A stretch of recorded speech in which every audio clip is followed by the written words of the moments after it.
Кандайсыңар балдар? Жакшы даярданып келдиңерби?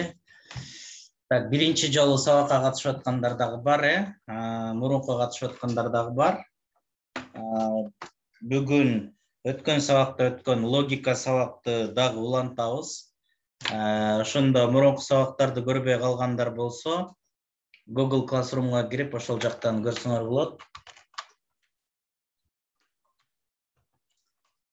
Бүгүн болсо биз өткөн сабакта логиканын 4 мыйзамын караганбыз. Ошолорду бир сыйра бышыктайбыз дагы.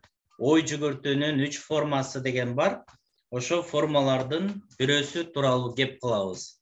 Бул биздин ой жүгүртүүбүздө эң керек болгон формалардын бири. Так. Балдар, ошондо менде суроо бар. Ким жооп берет? Логиканын кайсы мыйзамдары бар экен? Кол көтөргүлө, кол көтөрсөңөр микрофонуңарды жандырып берем, анан жооп берсеңер болот. Же комментарийге жазсаңар болот. Мен бир сыйра кайталайын дагы, анан сабакты баштайбыз, жаңы теманы. Так. Өткөн сабакка катышкандар барбы же бардыңар жаңысыңарбы? 4 мыйзамы бар дейт. Кандай мыйзамдар экен кана логиканын?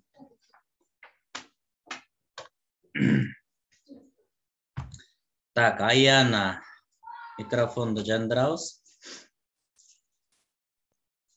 Логиканын 4 мыйзамы бар. Башкаруу мыйзамы, карама каршы мыйзам. Башкаруу дейсиң? Барабарсыздык мыйзамы. Барабардык мыйзамы. Анан карама каршы мыйзамы бул экинчиси. Үчүнчүсү болушу мүмкүн эмес мыйзам. Ал эми төртүнчү болсо бул жетиштүү негизи мыйзамы болуп эсептелинет. Так. Барабардык мыйзамы дегенге кыскача токтолчу, эмне экен бир 2-3 сөз менен айтып берчи. Барабардык мыйзам бул мисалы биз деген өзүбүздүн оюбуздун эмес, бирөөнүн оюна толук кошулушубуз мүмкүн да, ошол барабарсыз мыйзам болуп эсептелинет. Жок, андай эмес. Барабардык мыйзам деген бул мындай да. Мен алма десем, сен дагы алманы түшүнүшүң керек да. То есть мен алманы элестетип туруп, алма деп айтсам, сен дагы ошо алманы укканда алманы элестетишиң керек да. Ошол барабардык мыйзамы деген ошол.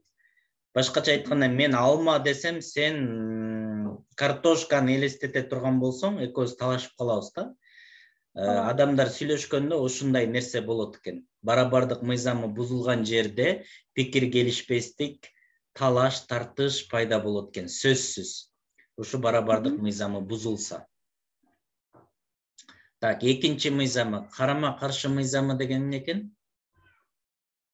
Карама каршылык мыйзам бул эки адамдын ошо пикир келишпестиги, мисалы талашуусу, бир нерсени эки башка түшүнүүсү. Жок, карама каршы мыйзамы деген бул сен бир ойду айтсаң, мисалы үчүн алма, кызыл алма, дандуу деген ойду айтсаң, мен азыр жөнөкөй эле мисал айтып атам да, көбүнчө ойлор татаал болот да, анан байкабай калабыз да биз. Бул алма, кызыл, бул таттуу деп айта турган болсоң, бир аздан кийин дагы 5-6 сөйлөм айткандан кийин бул кызыл алма ачуу же таттуу эмес деген ойду айтпашың керек деген сөз да. То есть бир эле убакта эки башка ойду, бир эле маанини түшүндөй, карама каршы мааниде турган эки ойду айтпаш керек деген сөз да. Мисалы, Асан жакшы бала деп туруп, сен бир аздан кийин Асан жаман бала десең, бул карама каршылык мыйзамы бузулат экен. Бир учурда айтып атасыңбы, Асан жакшы бала дедиңби, до конца жакшы бала дешиң керек да. Ошол. Бул азыр башында биринчи түшүндүм деп айтып, анан экинчи түшүнгөн жокмун дегенде бул карама каршылык мыйзам болуп эсептелинет да, ушундайбы? Ооба, түшүндүм деп туруп анан кайра, жок, бул эме, ал эме да. Түшүндүм, түшүнгөн жокмун деген, эгерде бир эле нерсе тууралуу айтып атсаң анда. Ооба. Үчүнчүсү жок болушу мүмкүн эмес деген мыйзам кандай экен?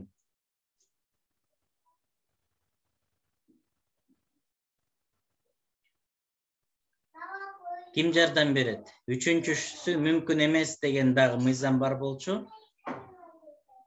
Ошол мыйзамды ким айтып берет? Так, Эстангүл.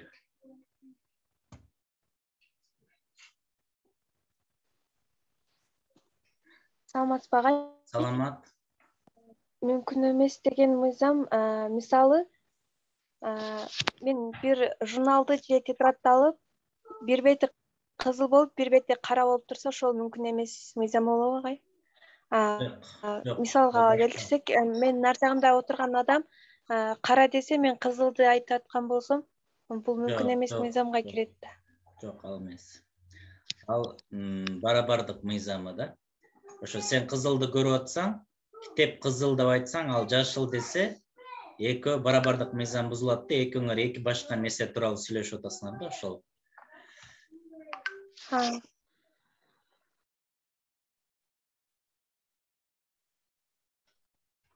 Ошо бир китепти мен сага көрсөтсөм, мына колумдун бул жагы жашыл болсо китепчи, мисалы сен көрүп бул китеп жашыл десең, алакан бет жагы кызыл болсо, мен көрүп алып бул китеп кызыл десем, экөөбүз тең эле туура айтып атабыз, бирок эки башка нерсени элестетип, эки башка нерсени түшүнүп айтып атабыз да. Ошондо барабардык мыйзамы деген ушул да. Бузулду бул жерде. Ошон үчүн экөөбүз кечке талашабыз да. Жок, андай эмес, жок, андай эмес депчи. Барабардык мыйзамы бузулган жерде адамдар талашат экен. Себеби башка нерсени элестетип атабыз да биз. Үчүнчүсү жок мыйзам деген бул, мисалы, бул алма таттуу десем, сен таттуу экенин түшүнөсүң дагы, анан бул алма таттуу эмес десем, эмнени түшүндүм? Кандай экенин сизге суроо беришим керек да, кандай алма деп. Сен уже такташ үчүн туура суроо берүү аркылуу тактайсың, туура, сенин позицияң туура. Бирок көбү эмне деген жыйынтык чыгарды өткөндө, билесиң? Бул алма таттуу десем, таттуу эмес десем, уже ал ачуу деп түшүнүшөт да. Баягы асан узун десем узун, узун эмес десем бою орто же кичинекей же кыска деген жыйынтык чыгарышкан. Бул туура эмес жыйынтык чыгарышкан да. Себеби узун жана узун эмес деген, ал узун эмес кыска дегенди түшүндүрбөйт экен, 6 жана 9 десек да болот, эки жагынан окусак дейт, Эми эки жагынан туруп алып, ооба баягы талашып калсаңар, экөөңөр эки башка нерсени элестетип атасыңар да. Ошон үчүн 6 жана 9 деп талашпай, 9 деп аткан адамды беркел мен жаныма тур деп туруп, жаныңа тургузуп, мына карасаң десең 6 болот. Анан ал өзүнүн жагына чакырса 9 болот. Ошондо талаш тартыш жок болуп кетет да, көрдүңөрбү, сразу эле. Ордубуздан которгубуз келбей эле талаша берсек, андай болбойт экен. Бул логиканын мыйзамдарын бузсак, иш болбойт экен андачы. Ортодон 90 балл алып калат экенсиң. Түшүнүңөрбү? Ошол себептен ушундай да, логиканын мыйзамдарын бул силер эле эмес, чоң кишилер деле билбейт муну. Мен өзүм деле үйрөнгөнүмө уже 2 жылдан бери эле практика кылып атам.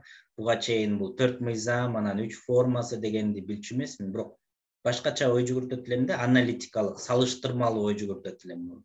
Бирок логиканын мыйзамдары аябай уже адамды күчтүү кылат да сразу. Эми балдар, азыр мен силерге бүгүн ой жүгүртүүнүн 3 формасы тууралуу кыскача айтып берем. Буларды дагы көп практика кылабыз, сүйлөмдөрдү талдап, аябай көпчү. Анан ой жүгүртүүнүн 3 формасында бүгүн 3-чү формасы тууралуу сразу эле баягы каймагын айтып берейин силерге. Баягы жөнөкөй нерсени айтып татаалга алып барбай эле, сразу эле каймагын, этин берейин да бүгүн. Ошол эң татаалы, то есть татаал эмес, 3-чү негизги формасы бул жыйынтык чыгаруу.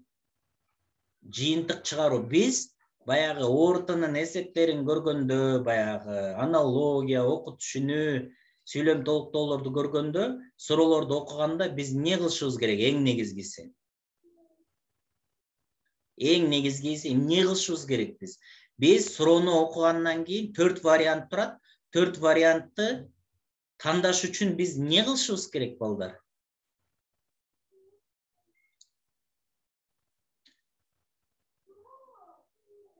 ар бирин дейт. Ар бирин эмне кылабыз? Барын карап чыгыш. Макул, карап чыктык.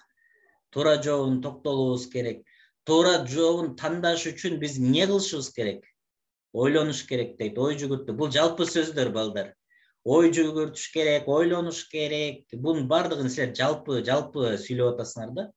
Жалпы сүйлөгөндөн результат болбойт. Далилдеш керек дейт. Далилде бир аз жакындады балдар, жыйынтык чыгарышыбыз керек да, биз жыйынтык. Ойлонгондо биз бир нерсени ойлонгондо А же Б же Вны тандаш үчүн биз жыйынтык чыгарышыбыз керек. Ошо жыйынтык чыгаруунун балдар 3 ыкмасы бар. 3 ыкмасы бар. Бул биринчи ыкмасы балдар жазгыла. Индуктивдүү жыйынтык чыгаруу. Индуктивдүү ыкма бар. Жазгыла. Индуктивдүү ыкма. Экинчи ыкма бар. Уктуңар беле? Ушундайды. Экинчи ыкма кандай ыкма? Өткөндө логика боюнча мен Google класста сабакты көргүлө дагым, көргөндөр бар болсо экинчи ыкмасын жазып атасыздар. Бирок силер көргөн жоксуңар, чынбы? Мен айткам. Силер окубайсыңар баары бир. Ооба деп коесуңар дагы, эмне кыласыңар, жүрө бересиңер дегем. Дедуктивдүү,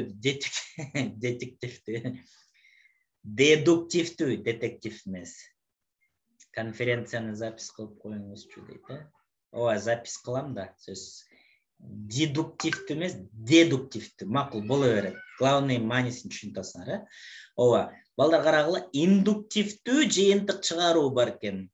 Дедуктивдүү жыйынтык чыгаруу, анан аналогия боюнча жыйынтык чыгаруу деген 3 ыкма бар. Ортодо ошо аналогияны берген тапшырма катары. Көрдүңөрбү, бул логикага кирген нерсе. Аны да үйрөтөм буюрса силерге. Эми биз силер менен индуктивдүү ой жүгүртүү кандай экенин түшүнөбүз азыр. Бир аз мындай нерсе бар да балдар. 10-чу Б класстын балдарынын бардыгы двоечниктер дейт, экичилер дейт. Бул кандай? Ушундай сөздү уктуңар беле? 10-чу класстын балдары жаман. Аялдардын баары бирдей, эркектердин баары бирдей деген сөздөрдү уккансыңарбы? Уккансыңар. Бул балдар индуктивдүү жыйынтык чыгаруу болуп эсептелинет экен. Индуктивдүү жыйынтык чыгарганда балдар дайыма ыктымалдуу гана жыйынтык чыгат экен. Ыктымалдуу. Ыктымалдуу деген бул же чын же чын эмес деген сөз да. Силер 100% гарантия менен индуктивдүү ой жүгүртсөңөр, 100% гарантия менен ийгиликке жете албайт экенсиңер. Индуктивдүү ой жүгүртүү өзү дагы эч ара бөлүнөт, мен азыр айтып берем. Бирок индуктивдүү ой жүгүртүү бул эме да. Жалкоолордун иши да, башкача айткандачы. Мисалы үчүн 10-чу класс, 10-чу А класстын балдары бардыгы жакшы, силер жамансыңар. Эркектердин бардыгы жаман, бирдей бардыгы, аялдардын бардыгы бирдей. Же болбосо там орустардын бардыгы жаман, же булар жаман, тигилер жаман, тоодогулар жаман, же там суунун жээгинде жашагандар жаман, бардыгы жаман деген. Бул индуктивдүү жыйынтык чыгаруу экен. Индуктивдүү жыйынтык чыгаруу деген бул бир нече көрсөткүчтүн негизинде жалпы жыйынтык чыгарып коюу. Мисалы үчүн, адамдар жалпылоого аябай шашат да. Өткөндө балдар эсиңерде болсо, мен тесттин результаттарын Инстаграмга чыгарып койдум дедим, Инстаграмга чыгарып койсом, ошо жактан окугула десем, WhatsAppка балдар эмне деп жазды? Жазгылачы балдар, WhatsAppка балдар эмне деп жазды? Аябай кызыктуу болду. Мен мындай ой жүгүртүү ката, антип айтпагыла деп айттым го, эсиңердеби же эсиңерде жокпу? Мындай болду да, бир окуучу жазды, баарыбыздыкы жок деген, бир окуучу жазды да, менин жыйынтыгым жок экен деди да. Ал жака мен канча жыйынтык чыгардым, бир 170-80 окуучунун результатын чыгардым да. Элестетип бергиле, балдар 70-80ге жакын окуучунун результатын чыгардым. Анан группада 200гө жакын бала бар. 200гө жакын бала бар. Группада 200гө жакын бала бар. Анан бирөө жазды. Меники жок экен агай деди. Жок болсо кайра тапшыр деп айттым. Анан дагы бирөө жазды. Меники жок экен деди. Анан меники чыкпай калыптыр деп бир аздан дагы бирөө жазды. Бир үчөө жазды да, по-моему. Төртүнчүсү жазды да, бардыгыбыздыкы жок экен деп жазды да. Ошондо мен жаздым, айттым да эме депчи. Балдар барыбыздыкы жок деп айтпагыла, ал туура эмес ой жүгүрттү. Меники жок экен деп айткыла дедим го. Чынбы? Ошондо ошол окуучу эмне кылып атат? Индуктивдүү жыйынтык чыгарып атат. Индуктивдүү. Макул, Асандыкы жок экен, Үсөндүкү жок экен, Эшматтыкы жок экен, значит бардыгыныкы жок. Чынбы? Ушундай жыйынтык чыгарды. Бул индуктивдүү жыйынтык чыгаруу деген ушул. Ал жакта 70 окуучунун результаты турса, бардыгыбыздыкы жок экен деп атат да. Бул эмне деген сөз? Бул үстүртөдөн ой жүгүртүп атат да. Бул ал эле окуучунун эмеси эмес, балдар. Бул эме да, көп адамдар ушундай ой жүгүртөт. Өткөндө бирөө дагы минтип жазыптыр, эме дейт. Азыр бизнес консультанттар аябай көп болуп кетти, бирок бизнесмендер вообще жок дейт да. Мисалы, аябай мен ошону неме көчүрүп жазып албай, кийин өчүрүп койду. Анан оюнун негизи ушу да. Баягы азыр аябай эле Инстаграмда да көбөйүп кетти, ошондой дейт, бизнес консультант, анан бизнес консультанттар көп, бирок бизнесмендер жок дейт да. Анан бул дагы индуктивдүү жыйынтык чыгарып атат да. 1, 2, 3-тү көрдү, 4-тү көрдү, 5-тү көрдү, анан жалпы жыйынтык чыгарып атат. Ошол себептен балдар индуктивдүү деген бул 1, 2, 3 көрсөткүчтү көрүп туруп эле жалпы жыйынтык чыгарып коюу. Мындайдан биз качышыбыз керек балдар. Бул жалкоонун иши болот. Азыр кандай индуктивдүү жыйынтык чыгарганда дагы ката кетирбеш үчүн эмне кылышыбыз керек экен, ошо тууралуу сүйлөшөбүз. Анан такыр ката кетирбей 100% гарантия менен жыйынтык чыгарууну дагы үйрөнөбүз. Бул көрдүңөрбү да, ойлонгондо ошентип ойлонушубуз керек да. Силер отурасыңар дагы, отуруп алып ойлоносуңар ошентипчи. Өткөндө ооба мен тапшырма бергем. Аз 1 мүнөт.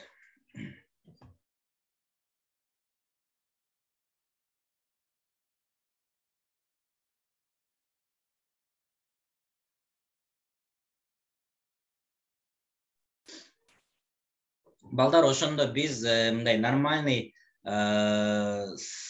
ой жүгүртүүнү жыйынтык чыгарганды үйрөнүшүбүз керек экен. Ошондо экинчи жыйынтык чыгаруу бул дедуктивдүү жыйынтык чыгаруу деп коет. Дедуктивдүү жыйынтык чыгаруу деген бул жалпынын негизинде бир жыйынтык чыгарып коет. Мисалы үчүн жалпы дегенде азыр силерге көрсөтүп берейин.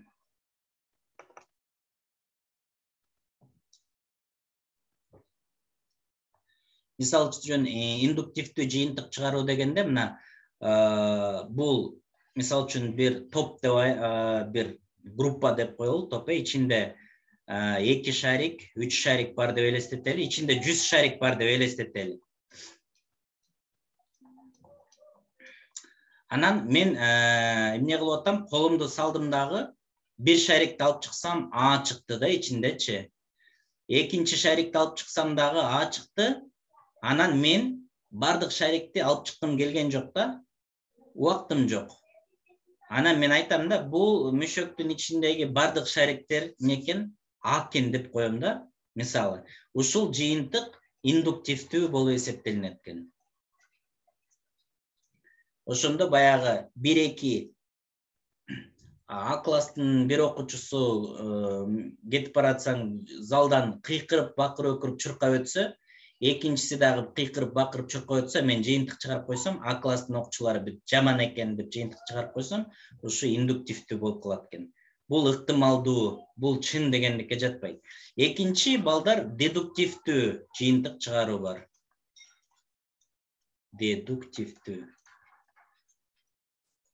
Дедуктивдүү жыйынтык чыгарганда, мисалы үчүн балдар, ушул шарик ушул эменин ичинде бардығында мисал үчүн неме дейли. Бардығында С деген шариктер бар дейли мына. İçinde 100 şarik var, bardığı тең С дейли. Ошондо, мисал үчүн мен 100% билем, ушул шарик мол мүшөктү, мисал үчүн бул мүшөк кызыл мүшөк деп коелу да. Анан биз билебиз ушу кызыл мүшөктүн ичинде жалаң С деген жазуусу бар шариктер салынганын. Анан жерге бир шарик түшүп калды. Мен көрүп атам С экен депчи. Анан мен жыйынтык чыгарам да. Ушул шарик могу кызыл мүшөктөн түшүп калды десем, жыйынтык туура болобу же туура эмес болобу?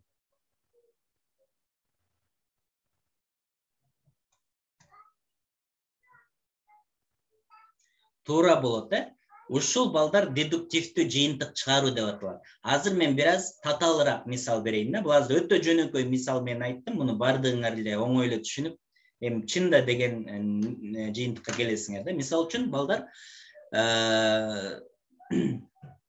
мындай жыйынтык, мындай дагы дедуктивдүү жыйынтык чыгарсак болот да. Мисалы, турмушка чыккан аял же үйлөнгөн эркек дейли, колуна эмне кылса, дайыма ушул аты жогуна шакек тагынып жүрсө, жана күнгө колу күйгөндөн кийин мунун изи калып калат да, ак болуп, чынбы? Калып калат, ошо аты жогуна. Эркектер оң колуна тагынат, аялдар сол колуна тагынат, Ошондо эмени чечсечи, мисалы үчүн шакекти чечсе, изи калып калат да. Анан ошол аты жогуна тагынса, анан еще ал обручальный кольцо деген ал дагы ичке болот, өзүнүн бир размери бар да. Өтө да чоң болбойт, анан ошол размерин дагы мисалы үчүн көрөсүң, билесиң. Анан адам мындай колунда шакеги жок болсо дагы, бирок аты жогунда мындай из бар болсо, бул шакек тагынат экен. Обручальный аты жогуна оң колуна эркектин тагынып атат. Демек, бардык эркектер, үйлөнгөн эркектер, мисалы үчүн, колуна обручальный кольцо тагынат негизи деп, жыйынтык чыгарабыз да, үйлөнгөндөр негизи тагынат. Демек, бул дагы үйлөнгөн экен. Значит, мунун аялы бар деп жыйынтык чыгарсаңар болот да. Же күйөөсү бар деп, ушул сыяктуу. Дагы бир мисал. Көп эле мисалдарды ала берсек болот. Мисал үчүн, элементарный мисалдарды алалы дагы.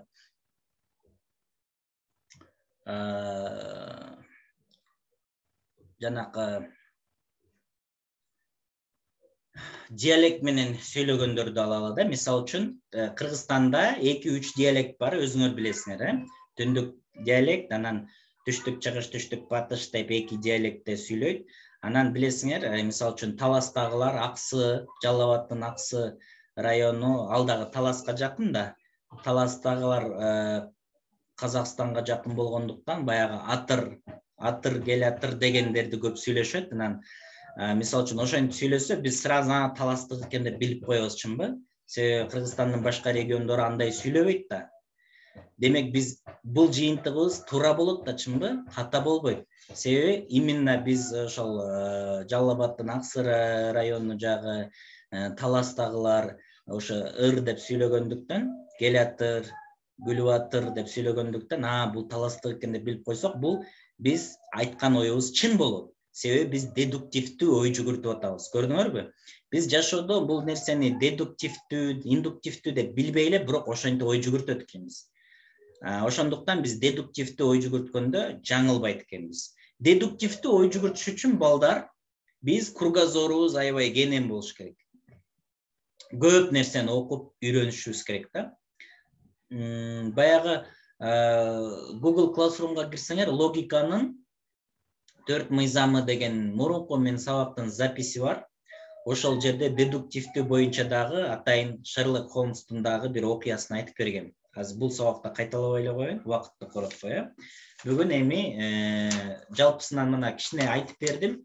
Биз дагы эми баягы аналогия, сүйлөм толуктоо, окуу түшүнүүлөрдү дагы кылганда индуктивдүү, дедуктивдүү жана аналогиялык ой жүгүртүү аркылуу жыйынтыктарды чыгарып туура жолун тапканды үйрөнөт экенбиз балдар.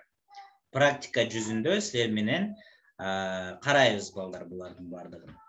Азыр эми ушул индуктивдүү ой жүгүртүү тууралуу кичине кененирээк сөз кылабыз. Суроолоруңар болсо ушул жерге чейин суроолоруңарды жазгыла, мен бир сыйра кичине түшүндүрүп өтөйүн. Так, ооба дейт. Ага. Үй тапшырма берген балдар, ооба. Азыр биринчи эфир бүтөрүнө 10 мүнөт калганда мен силерге уруксат берем. Үй тапшырма тууралуу сүйлөшөбүз, Мен дагы кызыктуу нерселерди айтып берем ошого байланыштуу. Мунун бардыгы практика жүзүндө да, жөн эле теория эмес. Бул логика боюнча негизи сабактар өтүлбөйт балдар. Өткөн жылы ошо бир мугалим мага жазды. Ошо логика боюнча үйрөнөйүн дедим эле, курс өткүлө деп, анан ошондо как раз үйрөнүп аткам мен Шерлок Холмстун киносун көрүп, мындай чын эле логикалык ой жүгүрткөндү үйрөнөлүчү, бир балдарды үйрөтөлү депчи. Жөн эле аналогияны, эки сөздү салыштырып эле кыйнай бербейчи. Силер логиканын өзүн үйрөнүп турган бойсоңор, аябай мындай жашооңордо дагы аябай керек болот, ийгиликтүү болосуңар буюрса. Так, ооба, индуктивдүү канчага бөлүнөт дейт, ичара бөлүнүп кетет деп, ичара бөлүнөт, ошону карайбыз. Мен силерге азыр айтып берейин ошолорду. Биринчиси балдар, индуктивдүү өзү экиге бөлүнөт да, толук жана толук эмес индукция деп экиге бөлүнөт. Толук эмес индукцияны бул адамдар колдонот экен. Кадимки эле адамдар. Толук индукцияны ким колдонот дебейсиңер анда? Анда эле адамдар колдонот. Окумуштуулар колдонот балдар. Думай как ученый деген бар да, окумуштуудай ой жүгүрт деген. Мына ошол окумуштуулардай ой жүгүрткөндү биз силер менен үйрөнөт экенбиз. Уккансыңар да, Ньютон, Исаак Ньютон, Альберт Эйнштейн, да кайсы кыйын ученыйларды билесиңер балдар? Томас Эдисон, билесиңерби? Лампочканы Томас Эдисон ойлоп тапкан эмес, ачкан да аначы. Анан балдар ким билет, ошол Томас Эдисон лампочканы мындай ушул биз көргөндөй мындай жарык берген лампочканы жасап чыгарыш үчүн канча жолу ыкма, канча жолу аракет кылган, ким билет? 99 жолу дейт. Жок. Ломоносов дейт. Ломоносов болот, 2000 дейт. 999 дейт. Неге 999? 1000 дейт, 7 дейт. Точный цифраларды айтып атат балдар, 100 дейт. 999 десе таң калып атам да, неге именно 999 депчи? 9999 дейт. Ооба балдар, Томас Эдисон 10 миңге жакын аракет кылган. Бир жолу баягы вольфрамдын ордуна көмүр салып көргөн, алтынды койгон, алюминийди койгон, толтура зымдарды коюп көргөн дагы. Анан Томас Эдисон менен башында баштаганда 2-3 жылдай көп окумуштуулар иштеген экен. 3 жылдан кийин көбү качып кетип, анан аягында бирөө эле калыптыр да. Бирөө эле калган экен дагы. Анан Томас Эдисонду барып караса, күндө эле иштебей лампочканы жасайт дейт. Анан күйгөзсө эле бат эле өчүп калат дейт. Анан Томас Эдисон жаман жыргап атат дейт да. Анан күндө эле жыргайт дейт да. Анан ошол баягы жанындагы жардамчысы, ассистент жалгыз калат экен да, ошол сураптыр да Эдисондончу. Эмне жыргайсыз?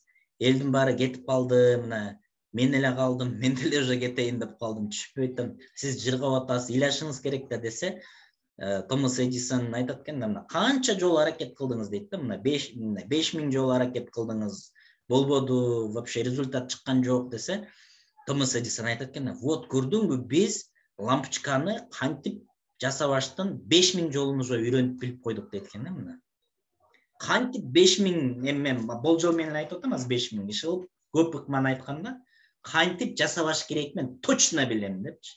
Бул эксперимент аркылуу мына индукция аркылуу кетип баратат да, булчу индукция аркылуу кетип баратат. Көрдүңөр, эксперимент бир жолу, эки жолу. Башкача айтканда, баягы 10 класстын 10 А класстын балдары жаман деп айтыш үчүн анда ошол мугалим же ошол киши эмне кылыш керек эле балдар? Ошо 10 А класстын ар бир окуучусу менен сүйлөшүп чыгыш керек эле, 30 окуучу бар болсо 30 менен бетме-бет сүйлөшүп чыгып, бардыгы жаман экенин көргөндөн кийин анан жыйынтык чыгарыш керек эле да. 10 А класстын окуучулары жаман деп. Чынбы? Кимдин духу жетет ошондойго? Ушул сөз жакшы түшүнөсүңөр, мына современный молодежный сүйлөп коеюн, кимдин духу. Ичинде жакшысы бар да дейт. Жок, ошо бар да, анан бардыгы жаман деп койсо болбойт да, бул көрдүңөр, индуктивдүү ой жүгүрткөн адам ошентип атпайбы? Толук эмес индуктивдүү ой жүгүрткөн адам. Сразу эле жаман, сразу эле жакшы. Анан баарыбыздын результатыбыз жок экен. Көрдүңөрбү? Өзүңөрдү мына бай көрүп атасыңарбы? Ошондой балдар. Ошондуктан индуктивдүү ой жүгүрткөндө, жыйынтык чыгарганда, индуктивдүү түрдө, бул результатыбыз ыктымалдуу түрдө болот экен. Ошондой туура эмес жыйынтык чыгарбаш үчүн 2-3 методикасы бар экен. Ал 2-3 методикасы тууралуу балдар азыр мен перемена болгондон кийин экинчи сабакта азыр мен айтып берем. Азыр болсо суроолорго бая үй тапшырма берген мен өткөн сабакта. Ошол үй тапшырма боюнча кичине сөз кылалы. Кандай үй тапшырма бердим эле балдар? Ким эскертет? Так, токтойм, Микрофон сизде, токтойм. 200 плюс балл дейт. Бул эмне 200 плюс балл? Эстедим, Кантип мен 200 плюс балл алам дегенде, кечке бергиле өзүңөргө дегем, 6-күнгө чейин эмнени ойлосоңор ошону жазгыла дегенсиз дейт. Ким айтып берет, мындай детально айтпайсыңар, бул өзүңөрдүн жашооңор, бирок мындай мен суроо берейин, силер жооп берип көргүлө. Миргүл. Микрофонду жандыр, Миргүл, жооп бересиңби? Ким жооп берет анда? Токтайм, кол көтөрүп атат. Микрофонду жандыра бер. Же случайно кол көтөрүлүп калдыбы?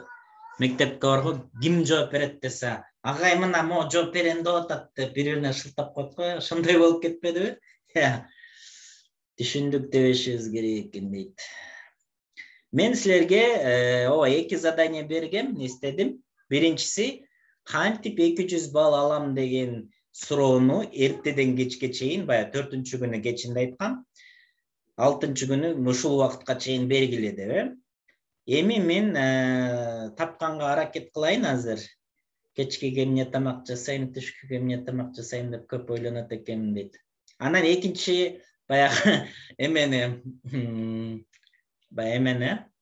эмнени оюңарга кандай ойлор келсе, бардыгын регистрация кылгыла дегем, дептер ачып жазгыла. Мына Жаркын айтып атат, кечкеге эмне тамак жасайм дейт экен, түшкүгө эмне тамак жасайм, кечкеге эмне тамак жасайм деп ойлонот экен. Мына ошого убактысы ошого кетип калат экен да, күчү. Кантип 105 балдан жогору алыш керек дей берет экенмин дейт. 105 балл. Так, кантип 200 балл алам дейт. Мына аябай кызыктуу нерселерди айтып атасыңар да. Карасаң, кечкеге эмне тамак жасайм, түшкүгө эмне тамак жасайм деп ойлоносуң. Сен мындай кыл, ошо мээңди ошондон бошотуш үчүн канча тамак жасаганды билесиң. Ошону списокко жаз. Бир 10 түрлүү тамакты жасай алсаң, 10 түрлүү списокты жаз дагы, анан эмеге дуалга илип кой. Андан кийин голосование жүргүз үйдөгүлөргө. Эртең кайсы тамакты жейсиңер деп алардын башына илип кой да. Силер голосование кылгыла депчи, Телеграмдан группа ачып кой. Анан ал жакта голосование кылган эме бар го. Бүгүн эмне тамак жасайсыңар? Все, голосуем деп, пельмень, аш, беш бармак, самса деп тамактарды жазып кой. Кайсы голос көп болсо ошону, сен ага убактың кетпейт. Сен ортодон кантип бал алам деп ойлоносуң. Эми бул эме да, разгрузка, мени кереги жок нерселерден бошотуу, Так, кантип китептерди окуп бүтүрөт дейт берет экенмин дейт. Эми балдар көргүлө мына. Өзүңөрдүн мээңердин ичин анализдедиңер. Мага айтпасаңар дагы көп нерсе, баягы көп нерсени өзүңөрдү кичине таанып билип алдыңар, эмне экениңерди. Башыңарда канча мусор бар экенин көрдүңөр, чынбы?